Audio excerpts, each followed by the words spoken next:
Hi, my name is Tamara, and you are watching Things Even a Monkey Should Know. Thanks for watching again today. As you know, if you've watched some of my other videos, I am not a professional at this do-it-yourself stuff.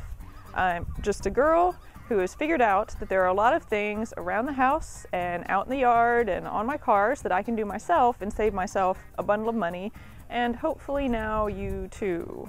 So today I'm going to be showing you how I use some plywood that I had laying around to make a custom-sized crate that holds all kinds of good junk. So let's get started. So today I kind of have an unusually large number of tools out and general little things to be working with. Don't let that put you off. This is actually a really simple project, and it came from the need. I'm redoing my working space in the house, and I have these big shelves, and I need some appropriately sized crates to store my stuff in the shelves. So if I was to buy them, they would be pretty expensive and also not entirely the right size. So I decided to just make my own, and I had tons of scrap plywood laying around. So hopefully this will help you out too. So I've kind of got it divided into three separate things. The cutting supplies, the putting together supplies, and the finishing supplies. Again, it's very simple, so it's not really as much as it looks like. So let me go over what we're going to need today first. You will need a piece of plywood. Hopefully you can see this. I'm going to try to hold everything up for you. Mine is a 3/8 inch thick piece. You can use thicker, but remember that the thicker the plywood, the heavier your crate is going to be. So you might wind up with a crate that's way heavier than you need it to be. You may need a little book or a piece of paper to come up with your measurements for your crate on. You'll definitely need a pencil. You'll need a tape measure. You will need a saw, and I do not have a table saw. If you had one, it would make this way easy. But I have a skill saw, and that will work fine for this. You will also need, of course, an extension cord. You will need a couple of sawhorses of some description to lay your wood out on. You will need, if you're going the skill saw route like I am, you will need a straight piece of wood, like just a 1x4 or 2x4, anything to help be your guide. And you'll also need 2 clamps. And the whole reason I do this, well, actually, never mind, I'm not going to tell you now. I'm going to save it for whenever I get there. And of course, as always, safety stuff. You will want to have hearing protection with your saw, and you also want to have safety glasses. So that's the stuff that goes with the cutting portion. For the actual assembly portion, there are, again, a couple different ways to do this. If you were to choose to assemble it using these corner brackets, you'll need 16 to 20 of these, which would mean that you would also need a drill with a drill bit and a screwdriver bit. I am not going to put mine together that way, however. I am going to use a pneumatic staple gun. So in my case, this is what I need. And I also need, of course, an air compressor, of which I have a little one, well used, as you can see. You will also want something to show you your right angles. So I have a triangle, just to make sure that you assemble this thing at good square angles so you don't wind up with a wonky crate. And then for finishing, depending on how much you want to finish it, you may need either sandpaper or a belt sander. The belt sander is my weapon of choice in that case.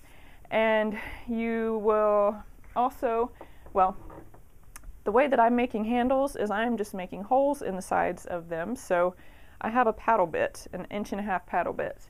And again, that would be up to you. This is the way that I'm doing it, but there are other ways to do it. And of course, if you want to paint it to finish it off, you will need paint too. This is If you have a lot of excess spray paint, this is a good way to get rid of it. I believe that is all that we're going to need today. Again, I know it looks like a lot, but it really is not that much. So let's get started doing the cutting portion first. So the size that I ultimately want to end up with for my crate, and again, I mapped this out beforehand because it really helps me to see the visual of it so that I am making my cuts correctly and I'm not wasting wood.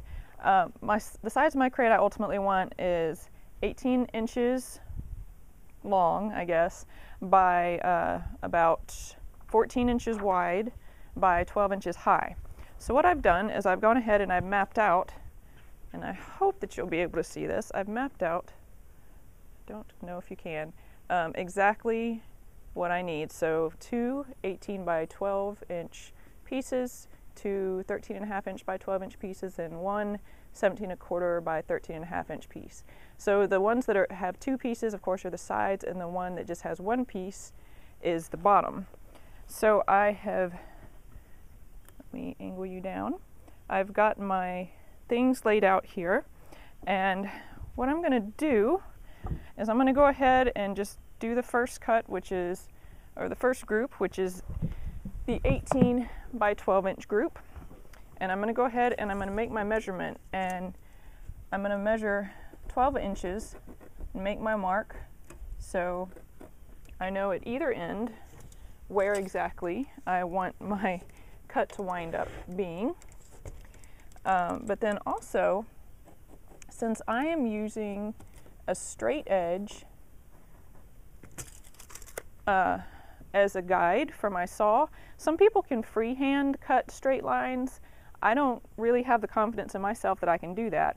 So I have to know exactly how much space there is between this guiding edge of my saw and the saw blade. And since I have done this a few times now, I know that it's 1 7/16 inches. So what I'm going to do is I have my 12 inch mark, and I'm going to go ahead and I'm going to make another mark 1 7/16 inches beyond that, because that is actually where I'm going to place my wood guide.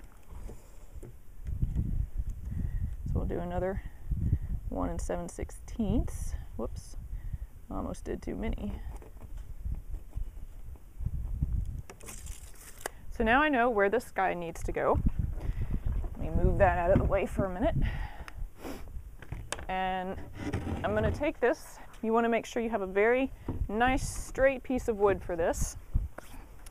And this is also why I have my clamps. I'm going to go ahead and I'm going to clamp it at either end, matching that additional 1 7/16 inch space, so that I have a good guide for my saw to run along, and I'll wind up with a nice 12 inch wide piece.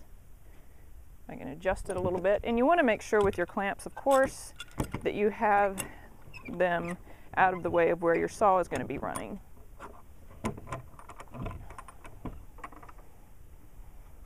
So I have both of them lined up. If you want to do a preliminary check, just to be sure that your saw is in the right place, and you can check and make sure, oh yes, okay, it does line up with that mark that I made. So you want to make sure too that you're not going to make a big slice in your sawhorses. So mine are in the way just a hair. I mean, unless you don't mind cutting your sawhorses, but there's not really a good reason to do that. So I just got mine out of the way, and I'm going to go ahead and I'm going to make my first cut. So of course, safety glasses, safety hearing stuff. You want to make sure, of course, that all cords are out of the way.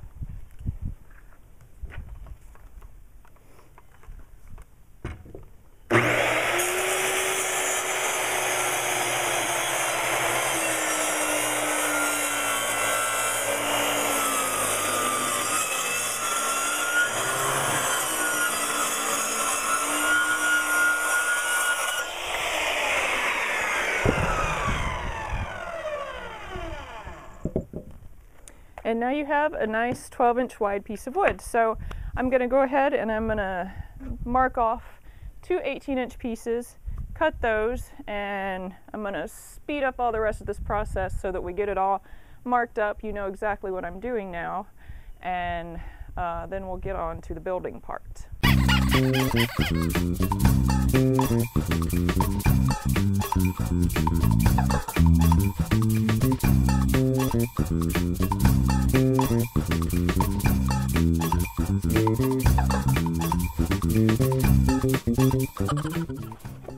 So this would be the point at which you would make your decision about whether you're going to use the air compressor with the stapler, or whether you're going to use the corner braces. Now, the one bad thing about these corner braces is that since your wood is not all that thick, or at least mine isn't, you're going to have to find really short screws so that you don't have screws sticking out everywhere, and potentially stabbing you. So it's just something to keep in mind. And that's another reason why I'm using the staples instead of the corner braces. And also, staples are really, really quick. So without further ado, I'm going to go ahead and I'm going to staple this all together. And I'm going to turn the sound down because it's going to be really loud, because my air compressor is super loud, as all of them are. And I just want to note that whenever you staple these things, well, actually a couple of notes. I'm going to do the ends first because these are the same width as the bottom piece, so it makes them very easy to line up. I'm going to use the triangle to make sure that I have a good right angle whenever I'm stapling. And you don't want to hold, like I do not want to hold this right here and staple, even though it might be very tempting to do so, because what can happen? The staple gun does not care if your fingers are in the way or not, so it could very easily puncture you and attach you to your crate too, and we do not want any trips to the emergency room off of this, right? So I think that was all I had to say. If I have any more notes, I'll add them.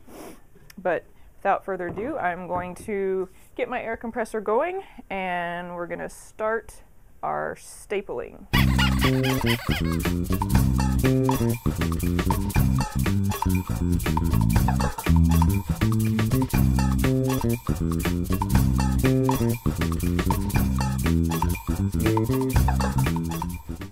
So you may or may not have the same problem that I do. My plywood, since it was old and it had kind of been sitting out in a garage for a while, it's a little bit warped. So some of the pieces are not quite as flush at the end as I would have liked, even though the cut was good. I double checked. So I'm just going to go ahead and I'm going to use my belt sander, and I'm going to sand down the ends and also these places where some of the wood got roughed up a little bit from the staple gun. Whenever I turned it, because I was trying to keep it where y'all could kind of see what I was doing, even though I did see, I'm very sorry that I got out of frame with it. Anyway, there's some rough places where it kicked up the wood, so I want to go ahead and get those off too. So as always, safety glasses and hearing protection.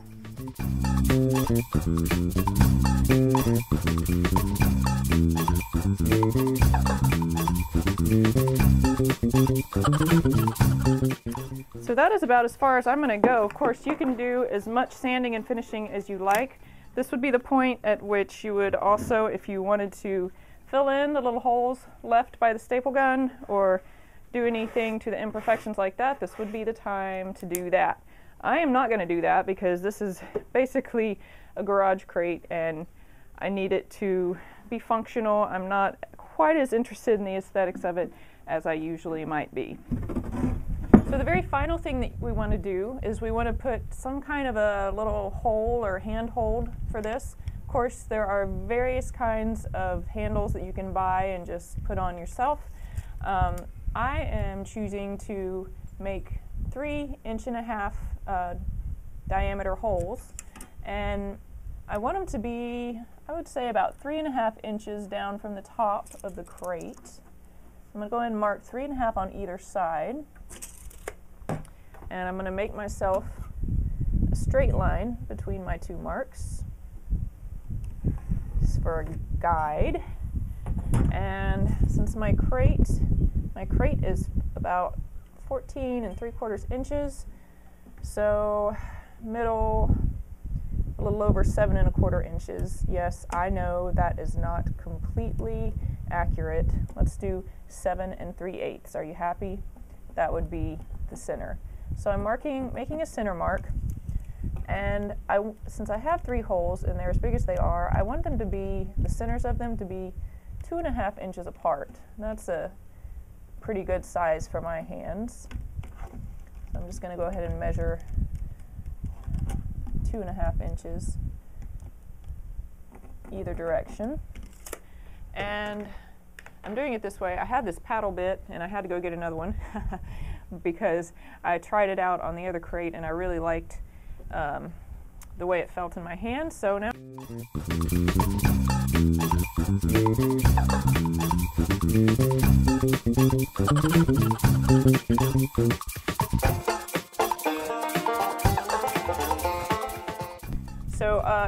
if that doesn't work for you, I also thought about using a hole saw, which you can get those in sizes, you know, up to this big, and that also would be a really nice handle. I didn't get one of those. They're actually really expensive, and since the whole purpose of this was kind of to save money, then I was trying to use stuff that I already had, and I did already have an 1.5 inch paddle bit, and getting an additional one was not a very big cost. So there is our finished crate. It's a good sturdy crate. Looks like it can hold quite a bit of stuff. It'll fit into my shelves perfectly, and I'm pretty thrilled to have it done. So how was that? Did you get a good, serviceable, easy to make crate done and maybe use up some of your spare wood that's just laying around your house? I hope so. I hope you saw how easy it can be to actually make one of those. I think on average they take me about 15 minutes to make. Maybe not even that long, probably depends. But at this point, I've made about 8 of them, and I'm hoping to have enough wood to make a couple more to help me out with my storage situation, or my organization, I guess, more than anything.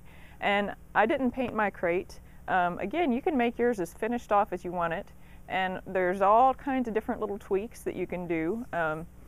Main thing is, remember to always wear your safety protection, keep your fingers out of the way of your power tools, because it is really tempting whenever you're trying to get the crate pieces stapled together. It's really tempting to put your fingers in the way to hold things because it's just easier. You can also get clamps for that, but it does slow you down to use them. And my crate did wind up at a nice, to be a nice right-angled box without any wobble to it. So anyways, I hope that you had fun and maybe learned a few things, and thanks so much for watching today.